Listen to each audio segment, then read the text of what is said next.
Disability rights advocates rallied at the State House in Trenton earlier today, speaking out against potential cuts to Medicaid that have been teed up in a recently approved House GOP budget plan. The federal program covers health insurance costs for nearly 2 million New Jersey residents, many of whom are among the most vulnerable, poor, disabled, or living in nursing homes. Those protesting today told Raven Santana any cuts to their benefits would be devastating to their lives. Nearly 300 people gathered at the State House to rally with individuals with disabilities, their families, and advocates, including disability rights advocate Kevin Nunez. Disability is not partisanship. It's a life issue. By supporting Medicaid, you support people. Nunez joined the crowd protesting against possible cuts to Medicaid under a budget plan Republicans are pushing through Congress.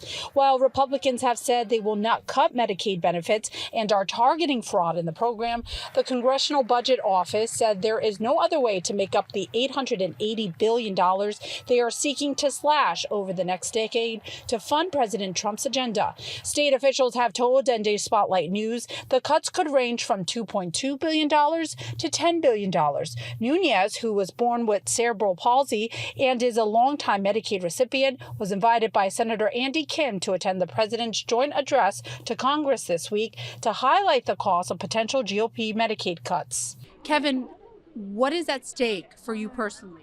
What's at stake is my life, my dignity. I have a disability. My brother has a disability. My father has a disability. Our very quality of life, from caregivers to home modifications to even our transportation, is at stake. We would literally be stuck in our homes for the next 10 years if these cuts were to manifest. And advocates and family members I spoke with say Medicaid is more than just health insurance. They say it's a lifeline.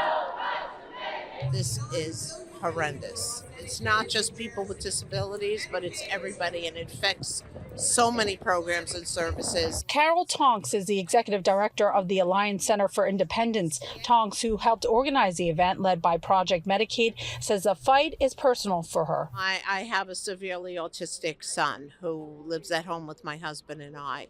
If there are Medicaid cuts and it does roll down, his program is paid through Medicaid. He goes 3 days a week, and it's a $50,000 program that my husband and I could not afford to pay. In New Jersey, Medicaid is administered as NJ Family Care. It covers health insurance costs for more than 1.8 million residents who are poor, disabled, or live in nursing homes. Advocate Chris Miller says it's now time for those with disabilities to speak up and for legislators to listen. Congress, we need you to vote no.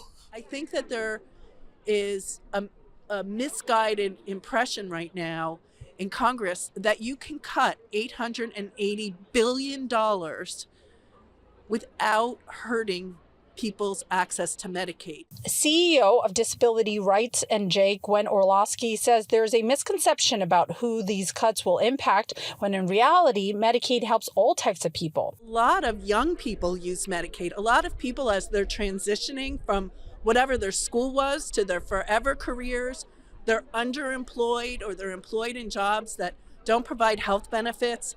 They're too old to be on their parents' benefits, and they need to be able to access health care through Medicaid. So just come from all walks of life. Orlowski says advocates are being urged to share their stories through videos, which in turn will be sent to lawmakers in Washington, D.C. She says more rallies like today will be planned in hopes of stopping any cuts to Medicaid.